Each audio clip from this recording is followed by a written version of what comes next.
اعوذ باللہ من الشیطان الرجیم بسم اللہ الرحمن الرحیم الحمد للہ الذی نور قلوب العارفین بنور معرفتہ واثبت فؤاد انبیائہ واولیائہ بقصص الانبیاء والمرسلین وأكمل إيمان المسلمين والمؤمنين بولاية علي أمير المؤمنين عليه السلام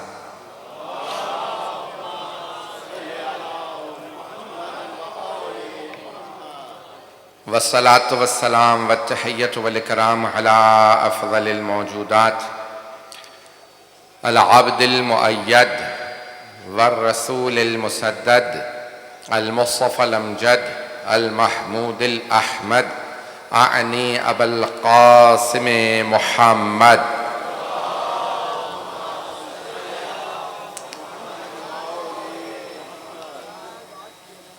وعلى روحه ونفسه وسهره ووصيه سيد الأتقياء والأصفياء مولى الموالي إمام المتقين علي بن أبي طالب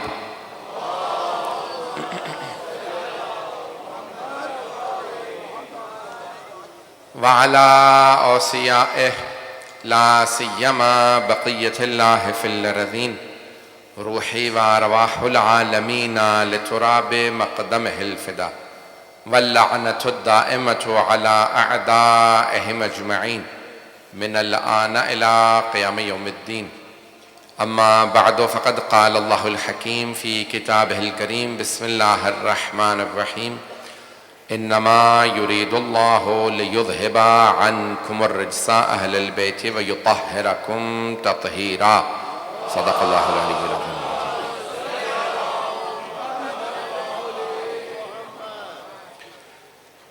آج کچھ ناگزیر حالات کی وجہ سے مجلس کو تاخیر بھی ہوئی ہے اور جگہ بھی تبدیل کرنی پڑ چکی ہے آج، تو انشاءاللہ کل دوبارہ نشتر پارک میں مجلس ہوگی، ٹھیک 8 بجے شروع ہو جائے گی. میں ٹھیک 9 بجے ممبر پہ کوشش کروں گا کہ آ جاؤں، کیونکہ آج تاخیر ہوئی ہے. دوسری جگہ پہ پڑھنا ہوتا ہے، وہاں پہ بھی تاخیر ہو جاتی ہے، سردیوں کے دن ہیں، مومنین دور دور سے آتے ہیں، اس لیے کل کوشش کریں سب سارے وقت آ جائیں.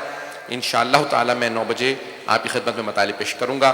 یہ 5 مجالس ہے جناب سیدہ سلام اللہ علیہا کے عنوان سے.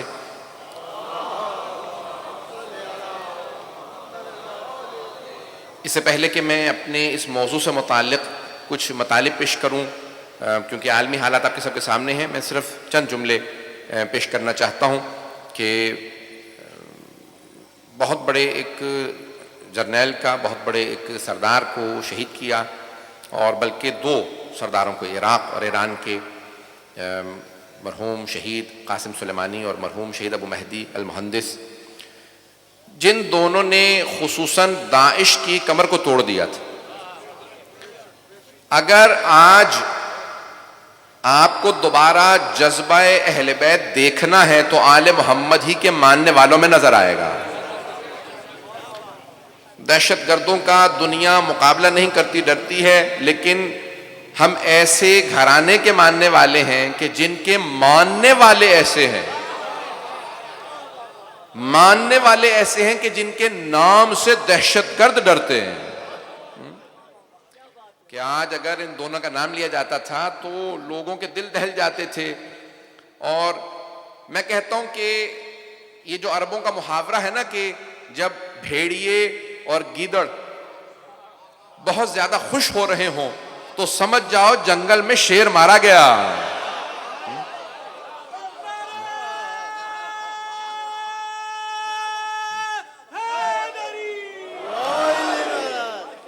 توجہ ہے ذہن گرامی؟ آپ جانتے ہیں نا جناب عباس علیہ السلام کی شہادت پہ یزیدیوں نے سب سے زیادہ خوشی منائی تھی، کیونکہ کانپتے تھے جناب عباس کے نام سے. ارے بہت سے افراد کہتے تھے ارے ایک آدمی سے دنیا کیسے کانپ سکتی ہے. یہاں جناب عباس نہیں، جناب عباس کا غلام مارا گیا. توجہ ہو، جناب عباس کا ایک غلام کو مارا دنیا نے تو ساری دنیا کانپ رہی ہے، اور دنیا کے اندر ایک تہلکہ مچا ہوا کہ کیا ہوگا، اور سارے کے سارے انخلا کی باتیں کر رہے ہیں. آج عراقی پارلیمنٹ میں ووٹ دے کے پاس کر دیا کہ سارے امریکیوں کو نکال دیا جائے. توجہ ہو، میں بہت زیادہ سیاسی گفتگو کرنے کا عادی نہیں ہوں اور نہ ہی بہت زیادہ احتیاط کرتا ہوں. میری بین الاقوامی کئی جگہوں پہ ملکوں کے ویزے کینسل بھی ہو چکے ہیں, لیکن پرواہ نہیں ہے, چند جملے کہنا چاہتا ہوں. عزیزان گرامی, آج ایک جناب عباس علیہ السلام کے ایک بہت چھوٹے سے, اس گھرانے کے بہت چھوٹے سے خادم نے قربانی پیش کی. مارنے کے بعد دنیا اتنی ڈر رہی ہے, مارنے کے بعد کانپ رہے ہیں کہ کیا ہوگا. ارے جو مر چکا ہے اس سے اتنا ڈر رہے ہو. اب سمجھ میں آیا, جب خادموں کا اتنا خوف ہو تو عباس کا.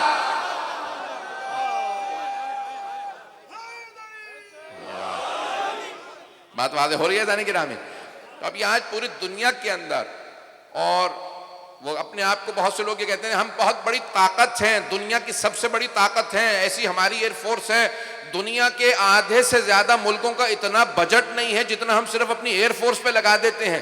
اور وہ مسلسل ہر جگہ کہہ رہے ہیں کہ ایک درخواست کر دو شیعوں سے, ایرانیوں سے, عراقیوں سے, شیعوں سے, میں لفظ دہرا کے کہہ رہا ہوں, اگر آج ایران کے اندر کوئی اور ہوتا, عراق میں صدام ہوتا, تو یہ درخواستیں نہ ہو رہی ہوتی. یہ درخواستیں شیعوں سے ہو رہی ہیں.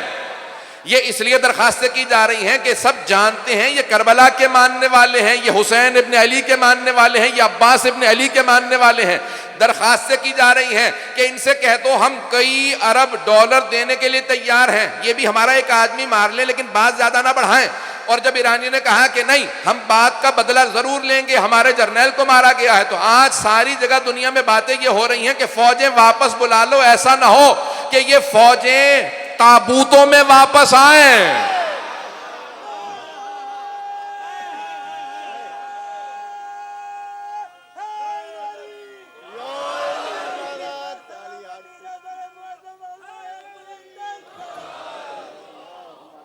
بس مل کے اونچی آواز سے صلوات.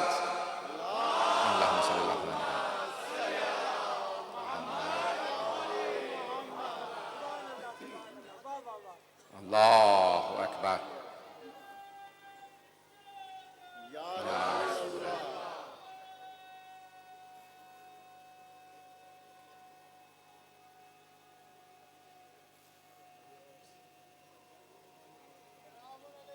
علیکم السلام.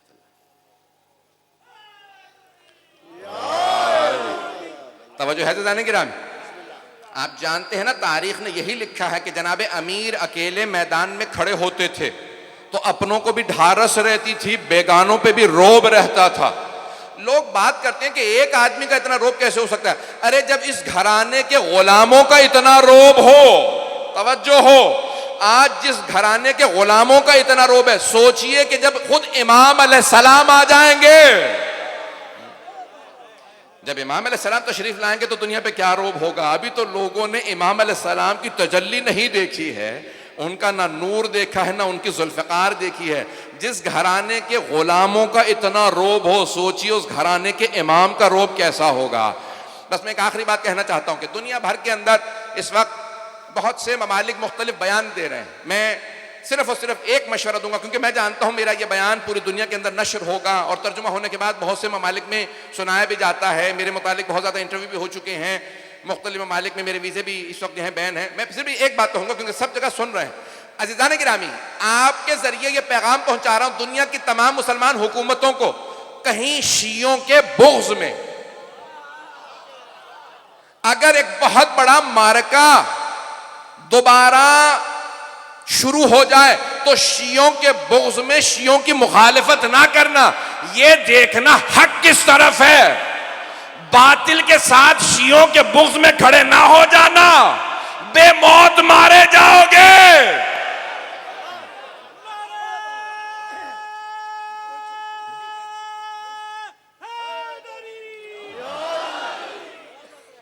جانے گرامی, اللہ کا قرآن کے اندر وعدہ ہے کہ حق کو ہمیشہ فتح ہوا کرتی. میں صرف دو باتوں کی یہاں تاکید کروں گا. پہلے اپنی صفوں میں اتحاد رکھیں اور دوسرے دلوں سے خوف نکال کے پھینک دیں. بہت سے افراد یہ کہتے ہیں یہ کیا ہوگا وہ کیا ہوگا. عزیزان گرامی, جب انسان حق پہ ہوتا ہے تو جناب امیر فرماتے ہیں کہ صرف مجھ میں نہیں کہ مجھ میں خوف نہیں ہے, میرے تمام بیٹوں میں خوف نہیں ہے, میرے شیعوں میں خوف نہیں ہوگا. جو مجھے ماننے والے ہوں گے اگر مارے گئے تو شہید ہیں, اگر مارے گئے تو شہید ہیں, اور اگر جیت جائیں تو غازی ہیں. ہم کربلا کے اندر آنے والے بچوں سے سیکھتے ہیں. ہمارا کربلا کے اندر کوئی بچہ بھی میدان چھوڑ کے بھاگا نہیں ہے. اگر بات پہنچ رہی ہو, میدان کربلا سے کبھی کوئی بچہ بھی بھاگتا کسی نے نہیں لکھا کہ بچہ بھاگ گیا ہو. میں دوبارہ جملہ دہرا رہا ہوں, کسی ضعیف سے ضعیف روایت میں کسی مورخ نے یہ نہیں لکھا کہ میدان کربلا سے امام حسین کی فوج سے کوئی بچہ بھاگ گیا. ارے جس گھرانے کے بچے بھی بھگوڑے نہ ہو ان سے مقابلہ نہ کرنا. ہم قرار کے ماننے والے ہیں, حیدر کرار کے ماننے والے. عزیزان گرامی, ہے دنیا کے اندر ایک, مجھے تو یہ لگتا ہے کہ انخلا ہو جائے گا, کوئی مقابلہ نہیں ہوگا. جس طرح سے آج میں نے حالات دیکھے ہیں, کوئی دنیا کے اندر کوئی مقابلہ کرنے کی طاقت نہیں ہے. بھاگنے کی باتیں ہو رہی ہیں کہ فوجوں کو نکال لیا جائے, اپنے سفارت خانے خالی کر دی جائیں, لیکن اگر مارکا سج بھی گیا تو ہم میدان میں ڈٹنے والے ہیں. اور شاید اگر یہ مارکا ہوا تو شاید ہماری زندگی کا سب سے بڑا مارکا ہوگا, اور یہ ایک آخری مارکا ہوگا. پروردگار عالم سے ہم دعا کرتے ہیں اور صاحب الزمان سے استمداد طلب کرتے ہیں کہ مولا اے صاحب الزمان, اے شہداء کربلا, آپ ہماری مدد فرمائیں گی جس طرح سے آپ نے اب تک فرمائی ہے کہ ہمارے جرنیل بھی اپنی جانیں دینے سے گریز نہیں کرتے. ہم لوگ میدان میں ڈٹنے والے ہیں. میں لوگوں کو صرف اسی بات کی تاکید کروں گا, دلوں سے خوف نکال کے پھینک دیں. یہ دور ڈرنے اور خوف کا دور نہیں ہے, بلکہ سر اٹھا کے ناز سے چلنے کا دور ہے. یہ سر اٹھا کے چلنے کا دور ہے, یہ ڈرنے کا دور نہیں ہے. کوئی بھی اپنے اوپر کوئی روب طاری نہ ہونے دے, بلکہ ہمیشہ سر اٹھا کے کہیں ہم اہل بیت کے ماننے والے ہیں. کبھی ہمارے ہاتھوں پہ تم مظلوموں کا خون نہیں دکھاؤ گے, ہم کبھی بھی کسی پہ ظلم نہیں کرتے, لیکن ہم سر پہ کفن باندھ کے چلتے ہیں. اگر کبھی مقابلے کا وقت آ جائے تو ہم پیچھے ہٹنے والے نہیں ہیں. میں جناب سیدہ سے متعلق چند مطالب پیش کرنا چاہتا ہوں. مجھے نہیں معلوم کتنا وقت ہے, ابھی میرے پاس صلوات پڑھیں گے محمد و آل محمد پہ.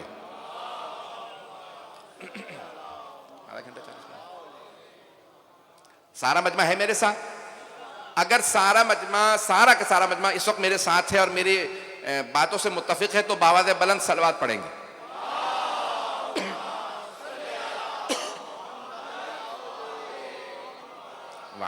میں جانتا ہوں آج بہت سے لوگ بہت سی جگہوں پہ کھڑے ہیں. انشاءاللہ کل دوبارہ ہم نشر پاک میں چلے جائیں گے, کیونکہ آج ایک اور جلسہ بھی تھا, اس لیے انشاءاللہ کل ہم وہاں پہ ہوں گے. اور سر وقت سب لوگ تشریف لے آئیں تو میں انشاءاللہ تفصیلی مطالب پیش کروں گا. آیت تطہیر جناب سیدہ کی شان میں نازل ہوئی ہے, پنجتن پاک کی شان میں نازل ہوئی ہے. اس کا شان نزول صرف آج بیان کروں گا, اسی پہ تمام کر دوں گا کہ شان نزول کیا ہے. آیت کا شان نزول دیکھنا بہت ضروری ہے, اور جب شان نزول معلوم ہو جاتا ہے تو خود ہی معلوم ہو جاتا ہے کہ کن کی شان میں آیت آئی ہے, کن کن کو شامل ہے اور کن کن کو آیت خارج کر رہی ہے. اس سے زیادہ کھل کے نہیں پڑھ سکتا ہوں, یہاں کے حالات کے مطابق پیش کر رہا ہوں. تو آیت تطہیر کا نزول, شان نزول سمجھتے ہیں کہ کب آیت نازل ہوئی سے کہتے ہیں شان نزول. اب آیت تطہیر سورہ احزاب ہے, مدینے میں یہ سورہ نازل ہوا ہے. 33واں سورہ 33ویں آیت ہے, 33واں سورہ 33ویں آیت. اگر آپ دیکھیں تو 33 میں 2 3 ہیں اور 33ویں آیت ہے 2 3 ہیں. اگر جمع کر لیں تو 12 بن جاتے ہیں اگر لوگ ہوں. تو اب یہ 12 کا عدد ہے آیت تطہیر کے اندر, اور خود صحیح مسلم میں اور شیعہ سنی تمام کتابوں کے اندر یہی احادیث کے الفاظ درج ہیں کہ ایک مرتبہ سرور کائنات تشریف لائے. حدیث قصہ ذہنوں میں ہوگی, شاید اگر کہیں تو تھوڑا سا حدیث قصہ کا تبرکن پیش کر دوں. تو آئیے ذرا حدیث قصہ کی وہی شان نزول ہے آیت تطہیر کا. تھوڑی سی مجھ سے حدیث قصہ سن لیجئے. حدیث قصہ کے نزول پہ بھی شک نہ کیجئے گا. ہمارے بڑے بڑے محدثین نے, مرحوم بہرانی نے, مرحوم علامہ مجلسی نے اور بڑے بڑے پہاڑوں نے اس حدیث قصہ کو اپنی کتابوں میں درج کیا ہے, اس کے حوالہ جات کو درج کیا ہے. تو آئیے ذرا پیش کر رہا ہوں کہ سرور کائنات تشریف لاتے ہیں اور جناب سیدہ سلام اللہ علیہا سے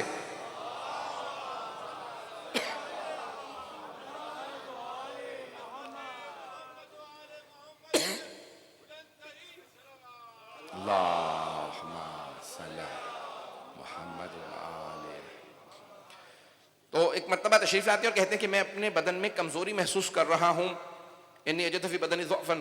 تو آپ جناب سیدہ سلام علیہ سے کہتے ہیں کہ مجھے ایک کسا لا دیجئے. کسا کہتے ہیں چادر کو, ابا لا دیجئے, سیاہ رنگ کی یمانی چادر لا دیجئے. جناب سیدہ چادر لے کے آتی ہیں, سرور کائنات اس حجرے میں چلے جاتے ہیں. جناب سیدہ آپ کے لیے کچھ باورچی خانے میں کھانا بنا رہی ہیں. آتے ہیں سرور کائنات اپنی چادر لیتے ہیں اور سیاہ رنگ کی چادر اوڑھ کے سیاہ رنگ کی چادر اوڑھ کے سرور کائنات آرام فرما رہے. اگر سرور کائنات, اور آپ نعتوں میں بھی سنتے رہتے ہیں, اے کالی کملی والے تجھ پہ لاکھوں سلام. اگر پیغمبر کالے رنگ کی ابا اوڑھیں تو سنت ہے, اور اگر شیعہ کالا لباس پہن لیں تو بدعت ہے. تو سرور کائنات نے کالے رنگ کی ابا اوڑھی اور ایک مرتبہ تشریف فرما ہوئے کہ اتنے میں دونوں شہزادے ایک ایک کر کے تشریف لاتے ہیں. سن رہے ہیں نا حضرات سارے؟ امام حسن مجتبی علیہ السلام تشریف لاتے ہیں. وقت نہیں ہے تفصیل کا, وإلا میں بہت تفصیل سے اس کو بیان کروں. اور آنے کے بعد جناب سیدہ سلام اللہ علیہا کو سلام بجا لاتے ہیں, بالکل اسی طرح جیسے پیغمبر نے جناب سیدہ کو سلام کیا تھا. ایک ایک کر کے تمام کی تمام ہستیاں آتی ہیں, جناب سیدہ کو سلام بجا لاتے ہیں. السلام علیکہ یا امہ, مادر گرامی آپ پہ سلام ہو. انی اشم عندک رائحۃ طیبۃ کأنہا رائحۃ جد رسول اللہ. مادر گرامی آپ کے پاس سے ایسی خوشبو آ رہی ہے جیسی نانا کے بدن سے خوشبو آتی ہے. تو آپ نے فوراً اشارہ کیا, ہاں آپ کے نانا حجرے کے اندر موجود ہیں. اس قصہ کے ساتھ, اس ابا کے ساتھ, وہ کالے رنگ کی چادر میں امام حسن مجتبی آ کے نانا کو سلام کرتے ہیں. کہا نانا جان السلام علیکہ یا جدہ, نانا جان اے میرے جد, اے رسول اللہ آپ پہ سلام ہو. فوراً رسول خدا سب کو القاب سے بلاتے ہیں اور فوراً کہتے ہیں کہ اے میرے لخت جگر, میرے قریب آ جائیے, میرے ساتھ چادر میں آ جائیے. ابا کو کھولتے ہیں اور فوراً دائیں طرف امام حسن کو تشریف فرما ہونے کے لیے اشارہ کرتے ہیں. بہت کم سن ہے امام حسن مجتبی علیہ السلام, 5 برس کے ہیں, نانا کے پاس تشریف فرما. اتنے میں امام حسین علیہ السلام تشریف لاتے ہیں. حدیث کے ساتھ ذہنوں میں صرف تبرکاً بہت تیزی سے پیش کر رہا ہوں.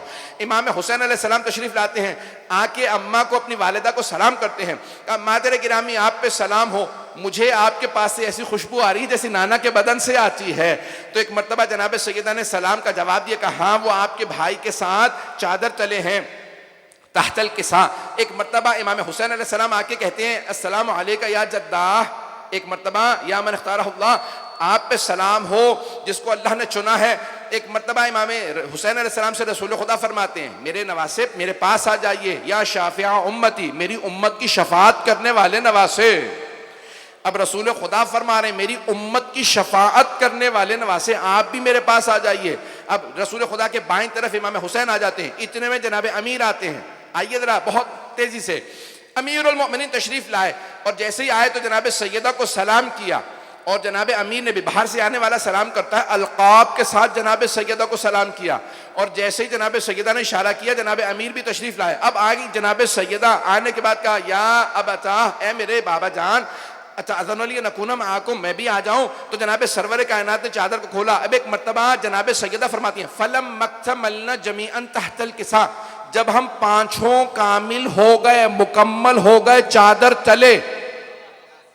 فلم مکتملنا جمیعا تحت الکساء, علماء کی موجودگی میں ذمہ داری سے پیش کر رہا ہوں.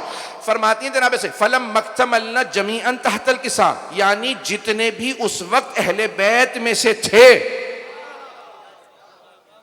اس وقت جتنے بھی اہل بیت میں سے تھے وہ چادر تلے تھے. توجہ, وہ چادر تلے تھے. فلم مکتملنا جمیعا تحت الکساء, جب ہم چادر تلے آ گئے, اخذ ابی رسول اللہ بطرفی الکساء واومأ بیدہ الیمنی الی السماء, تو میرے بابا جان نے چادر کو اٹھایا. آپ نے دیکھا ہے نا بہت سے بزرگ دامن پھیلا کے دعائیں مانگتے ہیں.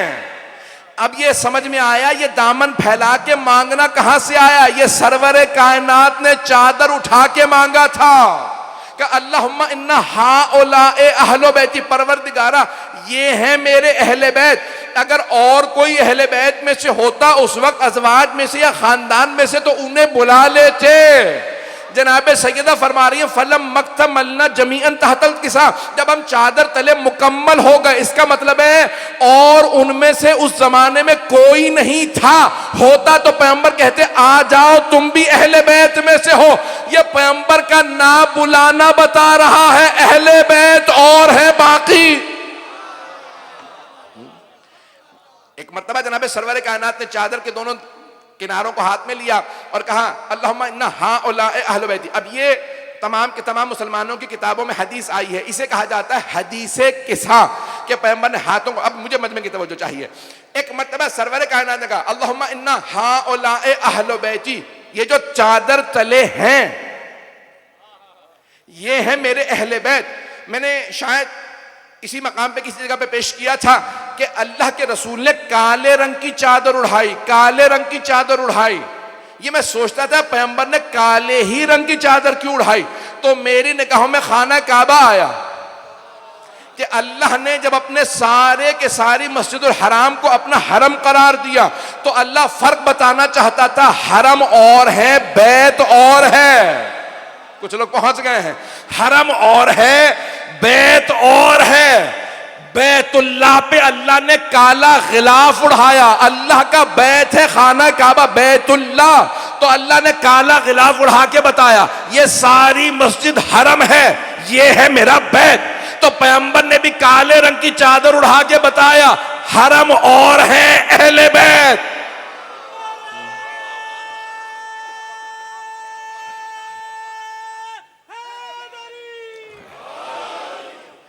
تو آپ نے فوراً فرق بتا دیا کہ حرم اور ہیں، اہل بیت اور ہیں۔ اللہم ان ہؤلاء اہل بیتی وخاصتی وحامتی لحمہم لحمی ودمہم دمی یؤلمنی ما یؤلمہم ویحزننی ما یحزنہم۔ توجہ میرے ساتھ رکھیے گا، میں جانتا ہوں ریکارڈنگ کے عملے کے لیے بھی تھوڑے مسائل آج ہو رہے ہوں گے، انشاءاللہ نیشنل پارک میں جانے کے بعد کل سے یہ سارے کے سارے مسائل حل ہو جائیں گے۔ آپ نے فرمایا پروردگارہ یہ ہیں میرے اہل بیت، وخاصتی وحامتی، یہی میرے خاص ہیں، یہی وہ ہیں کہ جن کی وجہ سے مجھ پہ ہر چیز کا اثر ہوتا ہے، یہ ہیں میرے خاص، یہ ہیں میرے عام۔ لحمہم لحمی ودمہم دمی۔ جب میں ترجمہ کروں گا پھر دوبارہ غور کیجئے گا۔ فرمایا ان کا گوشت میرا گوشت، ان کا خون میرا خون۔ نہیں پہنچا سکا بھئی، اصول یہ ہے کہ پیغمبر کو فرمانا یہ چاہیے تھا، مشورہ نہیں دے رہا، دنیا کا اصول بتا رہا ہوں کہ آپ فرماتے میرا گوشت ان کا گوشت، میرا خون ان کا خون۔ بھئی وہ کون ہیں چادر تلے پیغمبر کے ساتھ؟ بیٹی ہیں، داماد ہیں، دونوں نواسے۔ تو اب اصولی دنیا کا اصول یہ ہے کہ پیغمبر فرماتے میرا گوشت ان کا گوشت، میرا خون ان کا خون، لیکن پیغمبر فرما رہے ہیں لحمہم لحمی ودمہم دمی، ان کا گوشت میرا گوشت۔ توجہ، ان کا گوشت میرا گوشت، ان کا خون میرا خون۔ توجہ، اب ساری دنیا کہتی ہے نہیں اللہ افضل ہے، کوئی واسطہ نہ بنانا، پیغمبر کو بھی واسطہ نہ بنانا، اللہ تک ڈائریکٹ جاؤ، مستقیم جاؤ، واسطہ کوئی نہ ہو۔ اللہ نے کہا وَمَن يُطِعِ الرَّسُولَ فَقَدْ أَطَاعَ اللَّهَ، جس نے رسول کی اطاعت کی اس نے اللہ کی اطاعت کی۔ بھئی اللہ افضل ہے یا رسول؟ توجہ، اللہ افضل ہے، لیکن اللہ نہیں کہتا جس نے میری اطاعت کی اس نے رسول کی اطاعت کی۔ اللہ فرماتا جس نے رسول کی اطاعت کی اس نے اللہ کی اطاعت کی۔ کوئی میرے پاس ڈائریکٹ نہ آئے، رسول کی اطاعت کرو، تمہاری مجھ تک رسائی ہی نہیں ہے۔ جو رسول کی اطاعت کرے گا وہ میری اطاعت کرے گا، میرے پاس نہ آنا، پیغمبر کے پاس جو وہ میرے پاس لائیں گے۔ تو پیغمبر نے فرمایا لحمہم لحمی ودمہم دمی، میرے پاس بھی ڈائریکٹ نہ آنا، علی حسن حسین کہ میرے پاس ڈائریکٹ نہ آنا، ان کا گوشت میرا گوشت، ان کا خون میرا خون، جو انہیں راضی کر لے گا اس نے مجھے راضی کیا۔ اب دنیا میں صحابہ سے کہہ دو پیغمبر کے پاس مستقیم نہ جائے، علی سے ہوتے ہوئے جائے۔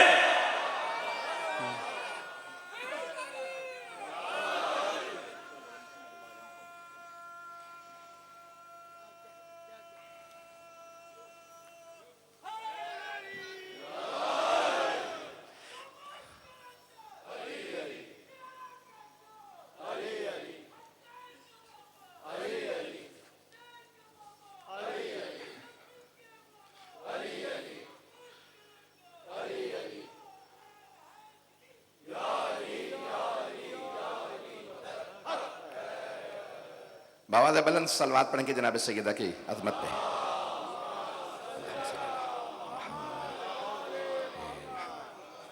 توجہ ہے میرے ساتھ عزیزان کرام؟ تو اب یہاں سرور کائنات کا لحمہم لحمی ودمہم دمی، ان کا گوشت میرا گوشت، ان کا خون میرا خون۔ اب اگر کوئی کبھی بھی کسی بھی آل محمد میں کسی کا خون بہا دے تو اس نے پیغمبر کا خون بہایا ہے، اگر بات پہنچ گئی ہو۔ اگر کوئی آل محمد پہ ظلم کرے تو اس نے رسول پہ ظلم کیا ہے۔ اب اگر کبھی کوئی آل محمد کا ساتھ دے تو اس نے پیغمبر کا ساتھ دیا، جس نے ان کی مخالفت کی اس نے رسول کی مخالفت کی ہے۔ تو رسول اسلام فرما رہے ہیں کہ لحمہم لحمی و دمہم دمی، ان کا گوشت میرا گوشت ہے، ان کا خون میرا خون ہے۔ توجہ میرے ساتھ رکھیے گا، میں بات آگے بڑھانا چاہتا ہوں، شان نزول کو آج پڑھنا چاہ رہا تھا، پورا پیش کر کے آگے بڑھوں کہ پیغمبر فرما رہے ہیں ان کا گوشت میرا گوشت ہے۔ وہاں جناب جبرائیل نے فوراً سوال کیا، یا رب من ہم، یہ جو چادر تلے ہیں یہ کون ہیں؟ اب اللہ نے تعارف کروایا، ہم فاطمہ تو و ابوہا و بعلہا و بنوہا۔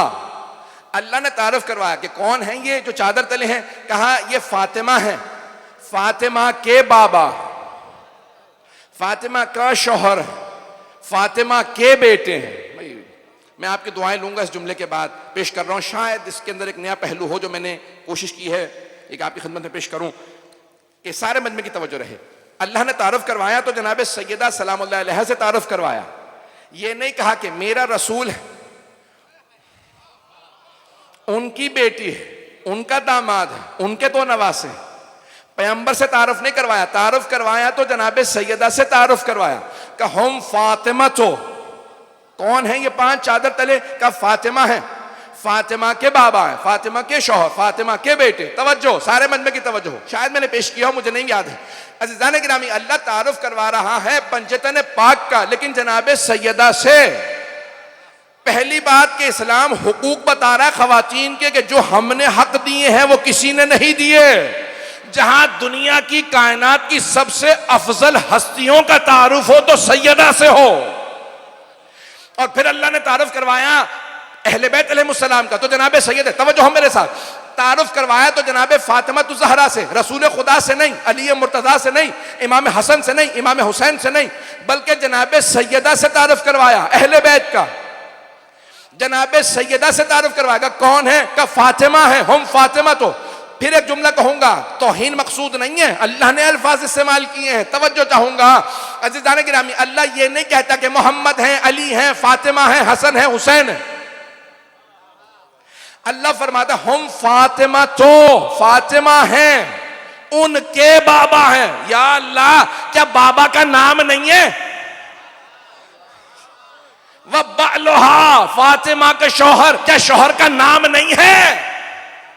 وَبَنُوهَا، فاطمہ کے بیٹے، کیا بیٹوں کے نام نہیں ہے؟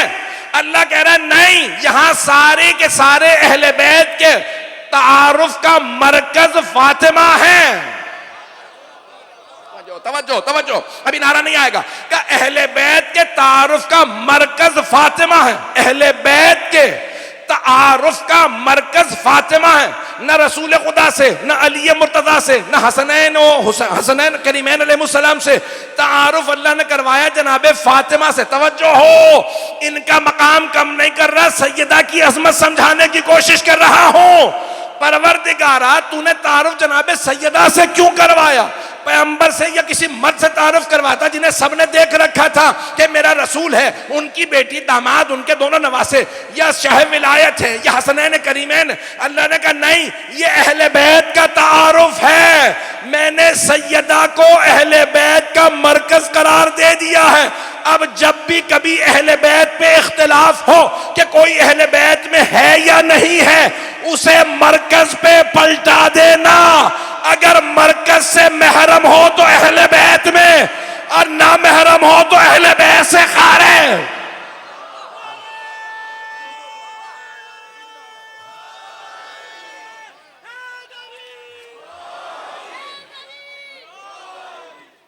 توجہ فرمائیں۔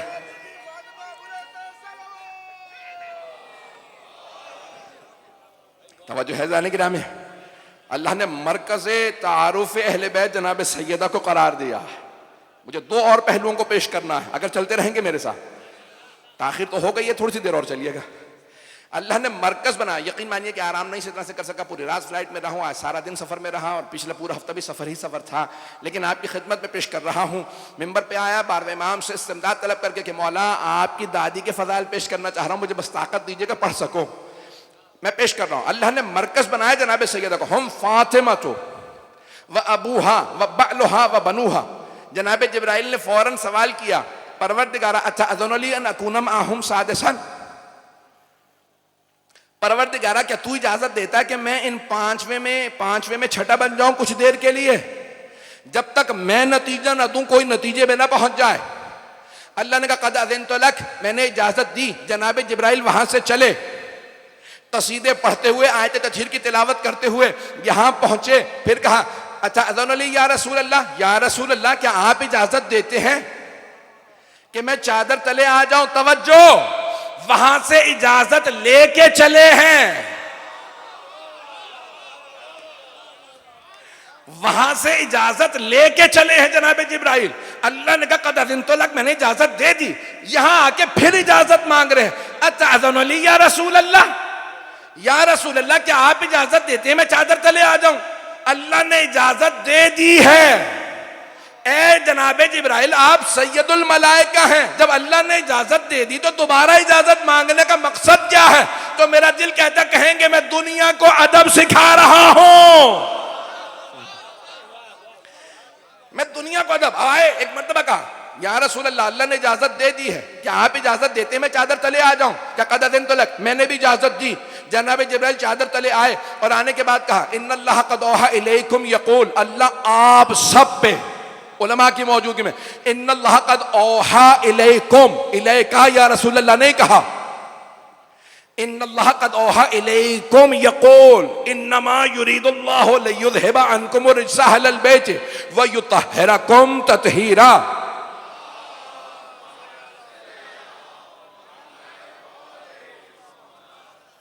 یہاں جناب جبرائیل نے ایک مرتبہ صرف اور صرف پنجتن سب کو مخاطب ہونے کے بعد کہا کہ اللہ نے آپ سب پہ وحی نازل کی ہے، کہ اللہ نے آپ کو ایسا پاک و پاکیزہ رکھا، رجس کو آپ سے دور رکھا اور آپ کو ایسا پاک و پاکیزہ رکھا جیسا پاک و پاکیزہ رکھنے کا حق تھا۔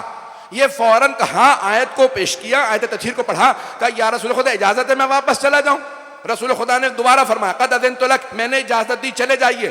جناب جبرائیل فوراً نکلے اور چلے گئے۔ توجہ، میں کہوں گا اے جبرائیل جب آپ نے واپس ہی چلے جانا تھا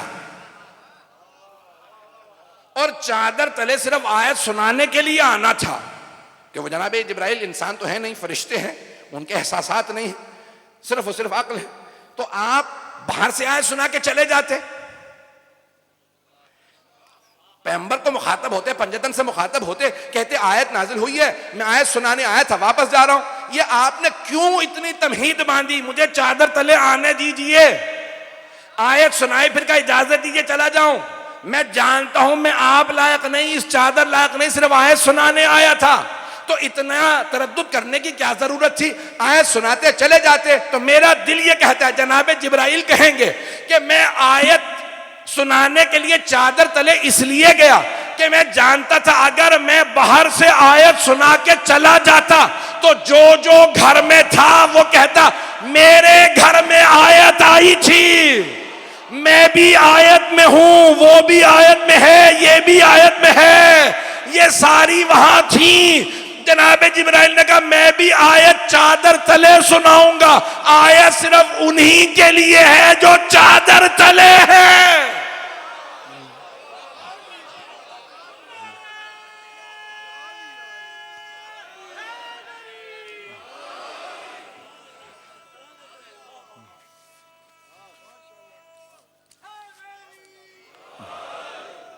توجہ فرما رہے ہیں عزیزان کرام، یہاں جناب جبرائیل نے بھی صرف آیت سنائی، کہا اچھا انہوں نے یہ اجازت ہے یا رسول خدا واپس چلا جاؤں؟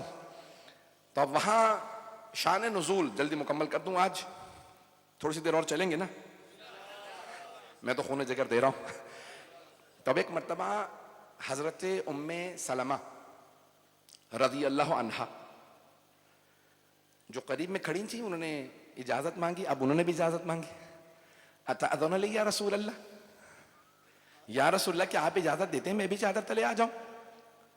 تو اب یہاں سب نے لکھا ہے، تمام مسلمان مورخین اور محدثین نے لکھا ہے کہ رسول خدا نے فرمایا جناب ام سلمہ رضی اللہ عنہا سے انتی علی الخیر، آپ خیر پہ ہیں، اہل بیت میں نہیں ہیں۔ پتہ نہیں لوگ ہیں یا نہیں، آپ خیر پہ ہیں، اہل بیت میں نہیں ہیں۔ آپ چادر تلے نہیں آ سکتی، یہ چادر صرف اہل بیت کے لیے ہے. توجہ، بہت گھبرا کے سنا میرے مجمع نے. تو اب جناب ام سلمہ رضی اللہ عنہا نے اجازت مانگی زوجہ رسول نے کہ میں بھی چادر تلے آ جاؤں. پیغمبر نے کہا رک جائیے، آپ انچی علی الخیر، آپ خیر پہ ہیں، اہل بیت میں نہیں، آپ چادر تلے نہیں آ سکتی. عزیزان گرامی، پیغمبر خود بتا رہے ہیں رضی اللہ عنہم اور ہیں، علیہم السلام اور ہیں. جو چادر تلے تھے وہ علیہم السلام تھے، جو گھر میں ازواج تھی وہ رضی اللہ عنہن تھی. وہ پتہ نہیں لوگ ہیں یا نہیں ہے، وہ چادر لائق نہیں تھی کیونکہ پیغمبر کی جو چادر میں آ جائے ان کی اطاعت واجب، جو چادر سے باہر تھی ان پہ اطاعت واجب تھی.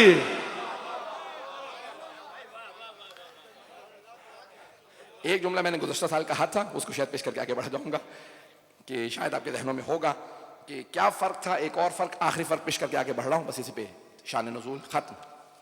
کہ کیوں، ایک اور وجہ ختمی مرتبت نے، میرا اپنا دل کہتا ہے، میں اپنے انداز سے پیش کر رہا ہوں کہ کیوں روکا کہ ازواج نہیں آ سکتی ہیں. تو میں نے ایک کنکلوژن پچھلے سال دیا تھا، ایک نتیجہ دیا تھا. جن کو یاد ہے وہ دوبارہ صرف تبرکاً سن لیجیے گا، جنہیں یاد نہیں ہے اور جنہوں نے نہیں سنا تھا وہ اس سال سن لیجیے. کہ فرق بتا رہے تھے پیغمبر اسلام صلی اللہ علیہ وسلم.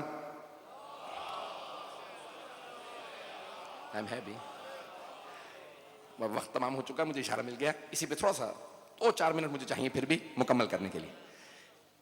حبیب خدا فرق بتا رہے ہیں کہ رضی اللہ عنہم میں اور علیہم السلام میں فرق کیا ہے.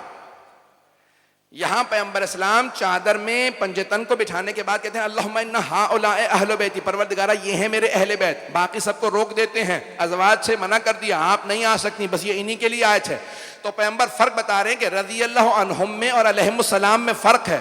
رضی اللہ عنہم وہ ہیں جو آیتوں کے نزول کا انتظار کرتے ہیں. آیت نازل ہو تو ہم عمل کریں. آیت آئی اقیموا الصلاۃ، نماز قائم کرو، انہوں نے نمازیں پڑھیں. آیت آئی وآتوا الزکاۃ، زکوٰۃ ادا کرو، انہوں نے زکوٰۃ ادا کی.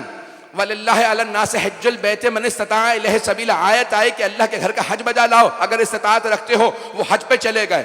آیت آئی انہوں نے خمس ادا کیا. آیت آئی انہوں نے جہاد کیا. آیت آئی انہوں نے ہجرت کی. آیتیں آتی رہی، جو رضی اللہ عنہم تھے انتظار میں رہتے تھے اگلی آیت آئے تو ہم عمل کریں. جو آیتوں کے انتظار میں رہیں وہ ہیں رضی اللہ عنہم، اور آیتیں جن کے انتظار میں رہیں وہ ہیں علیہم السلام. آیتیں انتظار میں رہتی تھی اہل بیت کے. توجہ سارے مجمع کی توجہ ہو. اب اہل بیت میں اور صحابہ میں بڑا فرق ہے، رضی اللہ عنہم میں اور علیہم السلام میں بڑا فرق ہے. رضی اللہ عنہم وہ ہیں کہ جو انتظار کرتے تھے آیتوں کا. آیتیں انتظار کرتی ہیں علیہم السلام کا. یہ بستر رسالت پہ سوئیں تو آیت آئے، یہ راہ خدا میں روٹیاں دیں تو آیت آئے، یہ در خیبر اکھاڑیں تو آیت آئے، یہ تلوار چلائیں تو آیت آئے، یہ راہ خدا میں انگوٹھی دیں تو آیت آئے. ارے رضی اللہ عنہم کا علیہم السلام سے مقابلہ نہ کرنا. رضی اللہ عنہم آیتوں پہ بھی انتظار کرتے ہیں، آیتیں آل کا انتظار کرتی ہیں. آیتیں آتی ہیں تو علیہم السلام سارے کے سارے لوگوں کے لیے مثال قائم کر چکے ہوتے. ایک جملہ کہنے والا مجھے معاف کر دیجیے گا، سخت جملہ ہے. عزیزان گرامی، آیت آئی تھی جہاد کرو، آیت نہیں آئی تھی بھاگ جاؤ.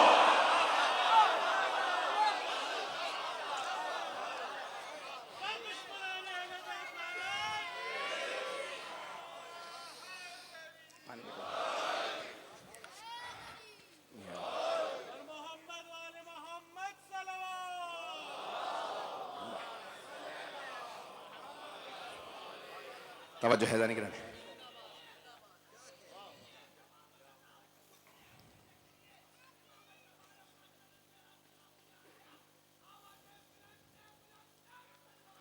اللہم صلی محمد وعجل فرجہ. ذہن گرامی، آل محمد کی عظمت کچھ اور ہے، اور اگر کوئی ایک ایسی بی بی اور ہو جو چادر لائق ہو تو اس بی بی کو لقب دے دیا جاتا ہے ثانی زہرا کا. آل محمد اور امت میں مقابلہ نہیں ہے۔ میں نے تو صرف پہلا جملہ کہا تھا، آپ نے ماحول بنا دیا ہے۔ شاید یہ بی بی کے ایام آتے ہی ماحول بننے لگتا ہے۔ کوئی آج رونے میں بخل نہ کرے، اگر میں تفصیل سے نہ بھی پڑھ سکوں، کوئی ایسی بی بی بھی ہے جو ثانی زہرا ہے۔ یہ بھی 5 جمادی الاولیٰ بی بی کی ولادت تھی، جناب زینب کبریٰ سلام علیہ۔ میں نے بھی اسی سال ایک روایت پہلے بھی پڑھی تھی، لیکن اس سال دوبارہ دیکھی۔ مرحوم سید کاظم القزوینی نے لکھی ہے کہ جب پیغمبر اسلام تشریف لائے نا، تو آپ نے فوراً جناب زینب کو اپنی آغوش میں لیا، تو جناب زہرا نے دیکھا کہ پیغمبر بہت زیادہ چوم رہے ہیں کلائیوں کو۔ اگر دیکھ سکے تو میری طرف دیکھیے گا، روایت کے الفاظ سے کہ پیغمبر نے اپنا رخسار جناب زینب کے رخسار پہ رکھا اور بلند آواز سے رونے لگے۔ جب رونے لگے تو جناب سیدہ سرحانے گیا، بابا جان کیا بات ہے، اتنا رو رہے ہیں؟ کہا بیٹی کل یہی میری نواسی اتنے مصائب سے گزرے گی کہ ایسے ایسے دربار ہوں گے بازار ہوں گے، میری یہ نواسی بڑے مصائب سے گزرے گی۔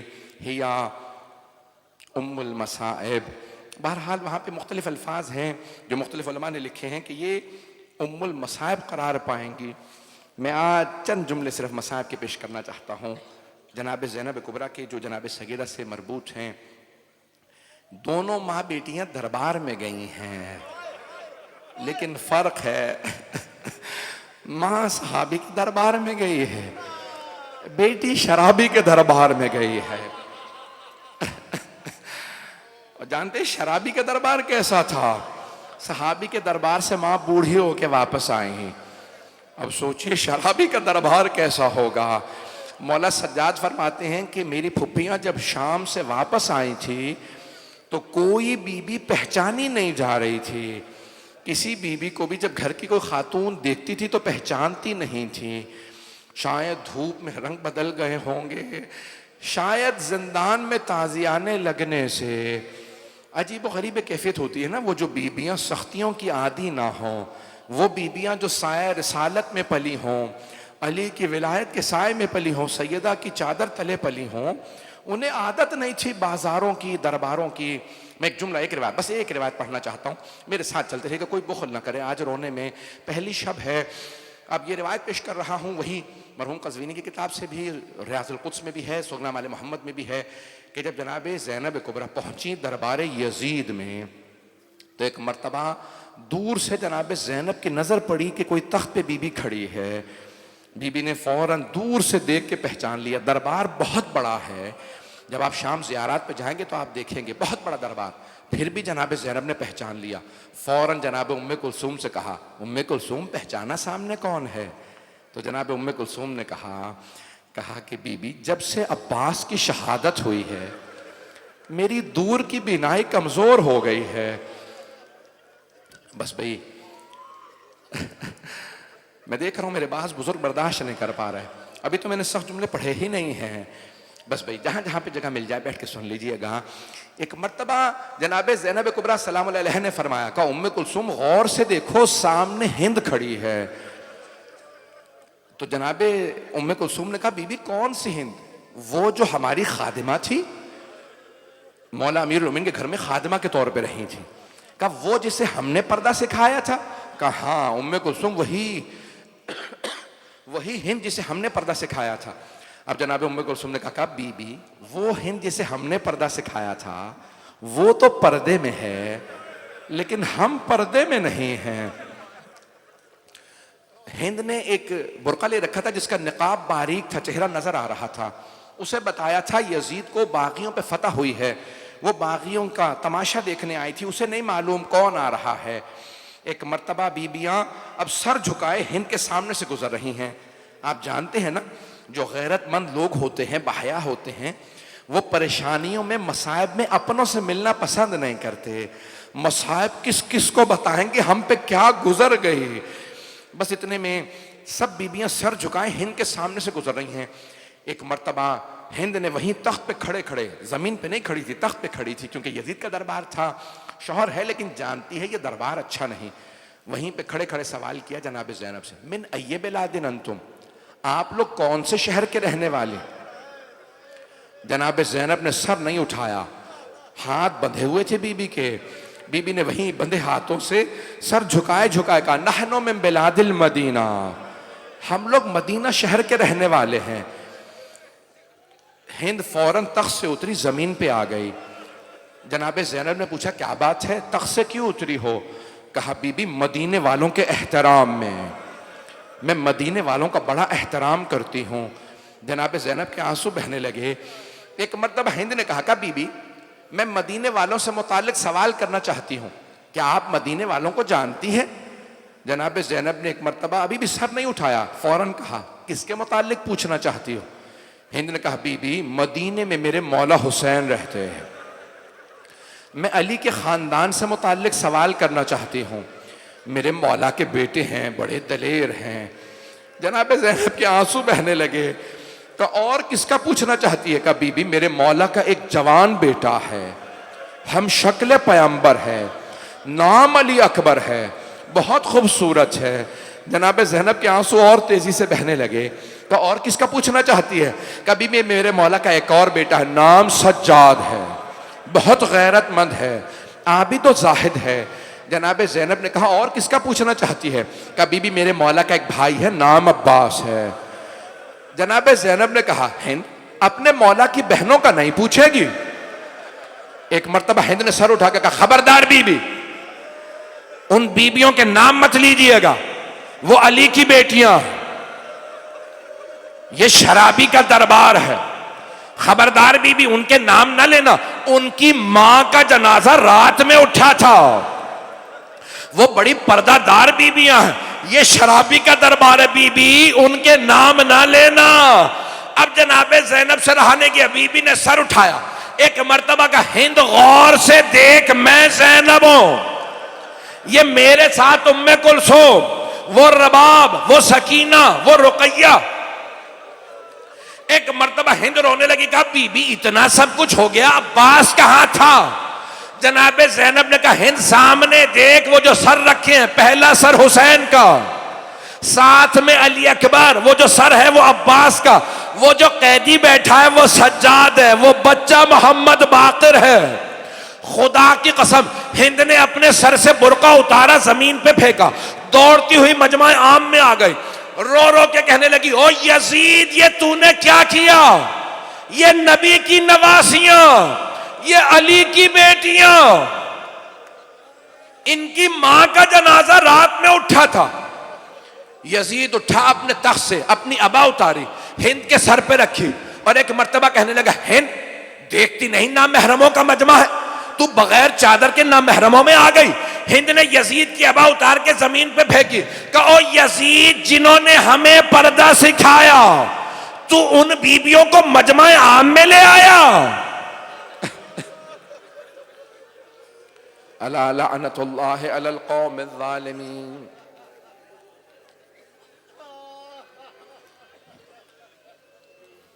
وَسَيَعْلَمُ الَّذِينَ ظَلَمُوا أَيَّ مُنْقَلَبٍ يَنْقَلِبُونَ۔ بس پہ 2 جملے دعا کے،